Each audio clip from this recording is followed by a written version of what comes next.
బంగారం ధరలు చూసుకుంటే గత 2 రోజుల నుంచి భారీగా దిగి వస్తున్నాయి. అయితే ఇన్వెస్ట్మెంట్ బ్యాంకర్ జేపీ మోర్గాన్ మాత్రం బాంబు పేల్చింది. ఈ ఏడాది చివరికి అన్ని అనుకూలిస్తే $6,000 ఔన్స్ బంగారం చేరుతుందని స్పష్టం చేసింది. అయితే ఈ అంశాలపై మనతో చర్చించేందుకు ప్రముఖ మార్కెట్ అనలిస్ట్ ప్రభు గారు ఉన్నారు. అట్లాగే అనలిస్ట్ నంది రామేశ్వరరావు గారు ఉన్నారు. ముందుగా ప్రభు గారితో మాట్లాడదాం. ప్రభు గారు, గుడ్ మార్నింగ్ అండి. వెరీ గుడ్ మార్నింగ్ అండి. సార్, ఇప్పుడు చూసుకుంటే గోల్డ్ ధరలు ఒడిదుడుకులు అయితే కంటిన్యూ అవుతున్నాయి. మరోవైపు మాత్రం జేపీ మోర్గాన్ ఒక బాంబు పేల్చింది. ఏకంగా 2 lakhs వరకు తులం బంగారం వెళ్ళే అవకాశం ఉంది రూపీ టర్మ్స్లో అని చెప్పేసి. దాని అంచనాకి ప్రాతిపదిక ఏంటంటారు? అంటే షార్ట్ టర్మ్ కొంచెం డౌన్ సైడే ఉంది, లాంగ్ టర్మ్ బూలిష్ గానే ఉంది. ఎందుకు? దానికి బేస్ ఎలా తీసుకుంటాం? ఇప్పుడు ఫారెక్స్ రిజర్వ్స్ తీసుకోండి, దాంట్లో టోటల్ గా చూసుకుంటే $16.5-17 ట్రిలియన్ వర్త్ ఆఫ్ ఇది ఉంటుంది. దాంట్లో మీకు 60-70% డాలర్సే ఉంటాయి. ఇప్పుడు డాలర్స్ తెలుస్తోంది, డాలర్స్ డామినేషన్ ఇంకా డామినేషన్ వాళ్ళదే ఉంది. ఫ్యూచర్ లో వాళ్ళు డామినేషన్ తగ్గుతుంది, డిఫేమ్ అవుతుంది, యూఎస్ డీడాలరైజేషన్ అవుతుంది. కాబట్టి కొంచెం ఏం చేస్తున్నారు, కొన్ని కంట్రీస్ టర్న్ అవుతున్నాయి, డాలర్స్ నుంచి గోల్డ్ కి టర్న్ అవుతున్నాయి. అది మీకు 70% తీసుకుంటే దాంట్లో 10.5 తీసుకుంటే 12.5% వస్తుంది. 70% తీసుకుంటే దాంట్లో మీకు 10% అంటే 1.2 ట్రిలియన్ అంతా మారింది. ఏది డాలర్స్ నుంచి గోల్డ్ కి. అదే ఇంకొక 10% మారితే, సో లాంగర్ వ్యూ బులిష్ గా ఉండటానికి కారణం ఇదే. వాళ్ళు గనక ఈ కన్వర్షన్ లో దీని నుంచి దానికి మారిస్తే, గోల్డ్ కి మారిస్తే ఇంకొక 10% మార్చారు, ప్లస్ ఇంకో 10% 30% మార్చారు అనుకుంటే పరిస్థితి ఏంటి? డెఫినెట్ గా ఇది అయిపోద్ది కదా. సో గోల్డ్ బయింగ్ లో వస్తుంది, బాగా విపరీతంగా ఉంటారు. సెంట్రల్ బ్యాంక్స్ అన్ని బై చేస్తున్నప్పుడు వాళ్ళు ఎక్కడ ఆపలా ఇప్పుడు కూడా. సో కంటిన్యూగా కొంటూనే ఉన్నారు. ఎప్పుడు కొంటున్నారు? బాగా పడినప్పుడు అవకాశాన్ని సద్వినియోగం చేసుకుంటారు. మ్యూచువల్ ఫండ్స్ ఇట్లా క్యాష్ లెవరేజెస్ పెంచుకొని ఎక్కువ క్యాష్ ఎలా పెట్టుకుంటారో, సెంట్రల్ బ్యాంక్స్ కూడా బాగా పడ్డప్పుడు, ఇది పర్వాలేదు పడ్డప్పుడు, ఎందుకంటే 165 నుంచి 141 దాకా వచ్చింది. సో మార్కెట్ లో ఇప్పుడు 141, 313 MCX లో ఇవాళ 1000 పాయింట్స్ మైనస్. అదే సిల్వర్ చూస్తే 2,21,000 సిల్వర్ కూడా బాగా తగ్గింది. సో అట్లా గోల్డ్ కూడా ఇంకా షార్ట్ టర్మ్ కి, ఎందుకంటే మనం ట్యాక్స్ పెంచాం, ఇంపోర్ట్ ట్యాక్స్ పెంచాం, 6% నుంచి 15% పెంచాం, 9% పెంచాం. సోవర్జిన్ గోల్డ్ తీసుకుంటే మామూలుగా ప్రీమియం లో ఉంటుంది, కానీ ఇప్పుడు -4-5% మైనస్ లో ఉందండి. సో అంటే వీళ్ళు ఈ 9% తీస్తారు, ఆ అడ్జస్ట్మెంట్ అవ్వలేదు. సో ఎప్పుడైతే ఈ 9% ఇంపోర్ట్ ట్యాక్స్ పెంచినది, క్రూడ్ పెరిగిందని చెప్పి మనం పెంచుకున్నాం, ఇప్పుడు తగ్గించినప్పుడు తగ్గించాలి కదా, 100% ఇప్పుడు ఆ ట్యాక్స్ తీసేయాలి. తీస్తే అప్పుడు సోవర్జిన్ గోల్డ్ కూడా గవర్నమెంట్ ఇది కూడా ప్రీమియం కి వచ్చే అవకాశం ఉంటుంది. సో అందుకని కొంచెం ఇంకా ఒక 10% తగ్గచ్చు. ఏదైనా 140 కట్ కాకపోవచ్చు, కట్ అయింది అనుకోండి, max to max support level next level ఎక్కడ 1,36,000 మ్యాక్స్ టు మ్యాక్స్, అంతవరకు అంతకంటే తగ్గకపోవచ్చు అనేది ఎక్స్పెక్టేషన్. రైట్ అండి. రామేశ్వరరావు గారు, సార్ గోల్డ్ చూసుకుంటే వీక్నెస్ కొంత కంటిన్యూ అవుతున్నట్టుగా అనిపిస్తుంది, కానీ జేపీ మోర్గాన్ వంటి గ్లోబల్ సంస్థలు ఎందుకు గోల్డ్ బ్యాకింగ్ ఇస్తున్నాయంటారు? ప్రభు గారు, గుడ్ మార్నింగ్ అండి. Very good morning sir. So ఎప్పుడు కూడా డిబేట్ పెట్టినప్పుడు ఇద్దరు మంచి కాంట్రవర్సీ ఉంటేనే దానికి అందం ఉంటుంది అంటారు. సో నేను సార్తో పాటు కొంతవరకు ఏకీభవిస్తాను, కొంత డిఫరెన్షియేట్ చేస్తాను. ఇప్పుడు చూడండి, మన సెబీ రూల్స్ అండ్ రెగ్యులేషన్స్ ఎంత టైట్ ఉన్నాయి. ఇప్పుడు యుఎస్ లో చూడండి ఎంత manipulation. Is minting money from the stock market, అంటే is a manipulator of the stock market. మన దగ్గర అలా కుదురుద్దా?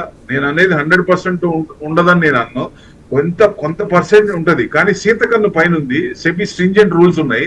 ఆ రూల్స్ ప్రకారం కొంచెం మనకి ఇన్వెస్టర్ కి సేఫా కాదా? సార్ ఇక్కడ ఒక మాట ప్రభు గారు, మీరు పర్సనల్ గా తీసుకున్నాం, మన డిబేట్ లో ఒకటి పర్సనల్ గా మనం may be good friends. Subject లో నాకు తెలిసింది నేను మాట్లాడతాను, మీకు తెలిసింది మీరు మాట్లాడంటే పబ్లిక్ విల్ యాక్షన్.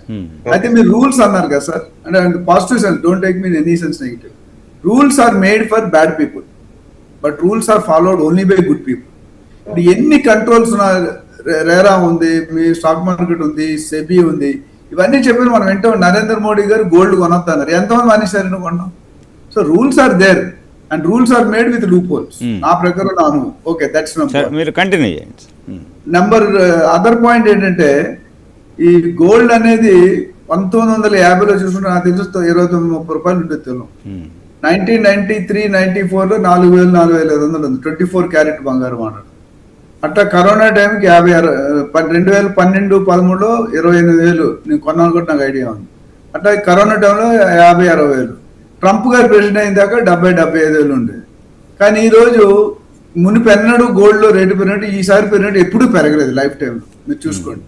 అంటే దట్స్ ఎ పాజిటివ్ సైన్ అనొచ్చు, నెగిటివ్ అనొచ్చు. ఎందుకంటే India is one of the biggest consumer in the world in terms of gold. ఎందుకంటే మన ఆడవాళ్ళు గోల్డ్ లేకుండా ఉంటుంది, బయటికి ఫంక్షన్ కి పెళ్లికి వెళ్ళారు.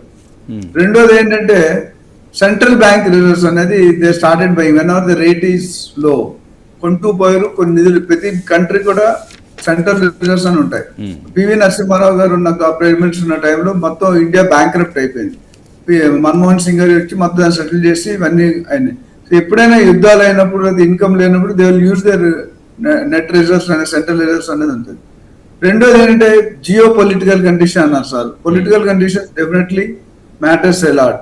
ఎందుకంటే ఈ ట్రంప్ గారు వచ్చిన తర్వాత ఏమవుతుంది ఏమవట్లేదు అనేది మనకి తెలియట్లేదు. రేపు ఇవాళ పొద్దుట ఒక డెసిషన్ చెప్తారు, సాయంత్రం డెసిషన్ మారిపోతుంది. ఆయన డెసిషన్ ఆయనే ఉండడు. జో బైడెన్ గారు మొత్తం 4 years ఎన్ని ఎగ్జిక్యూటివ్ ఆర్డర్ సైన్ చేశాడు. ఆయన 1 year కూడా కాదు, 6 నెలలు సైన్ చేశాడు. అవి ఎంతవరకు యాక్సెప్ట్ చేస్తారు చేయరు అనేది దట్స్ ఎ సెకండరీ పాయింట్. అట్లనే సెంట్రల్ బ్యాంక్ సపోర్ట్ ఇది బిగ్గెస్ట్ స్ట్రక్చరల్ సపోర్ట్. మనం ఇప్పుడు చూసుకుంటే ఆల్మోస్ట్ 244 tons ఫస్ట్ క్వార్టర్లో, అంటే ఇంక్రీజ్ రేట్ అరౌండ్ 17% పెరిగింది ఫిగర్స్ ప్రకారం. And increasing strategic reserve asset. Gold అనేది ఒకప్పుడు ఆర్నమెంట్ కింద వాడాలి, ఇప్పుడు ఇన్వెస్ట్మెంట్ రూపంలో అయిపోయింది. స్టాక్ మార్కెట్ ఇది హైలీ వాలటైల్, రియల్ ఎస్టేట్ స్లోగా ఉంది, బట్ గోల్డ్ మార్కెట్ స్టేబుల్ గా ఆల్మోస్ట్ నేను ఫిబ్రవరి 2025లో చెప్పాను ఒక ఛానల్లో, gold will reach to 2 lakhs, silver will reach to 4 lakhs అని చెప్పాను. నా వీడియో ఉంది కానీ చూడొచ్చు. అది 1,89,000 వెళ్ళింది హైయెస్ట్. సిల్వర్ అనేది ఆల్మోస్ట్ మీకు 4,25,000 దాకా వెళ్ళింది. కానీ అదే ఇప్పుడు ఇవాళ చూసుకుంటే కనుక 1,42,000 ±3-4,000 ఇట్లా. ఇప్పుడు సార్ ఏమనంటే ఒక 10% 1,35,000 1,04,000 నేను కొద్దిగా భిన్నంగా ఇంకా కొద్ది తగ్గుతుంది అంటారు. ఎందుకంటే geo political condition, war condition ఇవన్నీ మీరు చూసుకుంటే కనుక డెఫినెట్లీ అన్ప్రిడిక్టబుల్ ఉంది. ఎంత అనలిస్ట్ అయినా, ఎంత స్పెషలిస్ట్ అయినా, ఎంత పెద్ద చెప్పలేవు రేపు ఇది అవుతుంది 1,89,000 అవుతుంది ఎవరైనా అనుకున్నారు, కల్లా అనుకున్నారు. రియల్ ఎస్టేట్ లో లాభాలు చూసా కానీ గోల్డ్ లో స్టేబుల్ గ్రోత్ ఉంది, లాస్ అంటలే.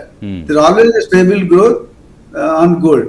కాకపోతే అది ఎంతకాలం, ఇప్పుడు ట్రంప్ గారు ఏం చేస్తారంటే డాలర్ ని స్ట్రాంగ్ చేసుకుంటారు, మోడీ గారు రూపీని స్ట్రాంగ్ చేయడం చేసి వీక్ అవుతుంది. ప్రజలకు చాలా మంది తెలుసుకోవచ్చు. 95 rupees 98 rupees ఏంటంటే మన స్ట్రాంగ్ కాదు, వీక్ అవుతున్నది. ది మోర్ ది ప్రైస్ ఒకరు డాలర్ ఎగ్నెస్ట్ రూపీ 95 అంటే వీఆర్ వీకింగ్. ఎప్పుడైతే ఇప్పుడు వార్ తగ్గింది అనుకోండి, ఆటోమేటిక్ గా మన రూపీ స్ట్రాంగ్ అవుతుంది అనే నమ్మకాలు ఉన్నాయి జనాలు. ఎంతవరకు అవుతుందా లేదా అనేది వి కాంటెడ్.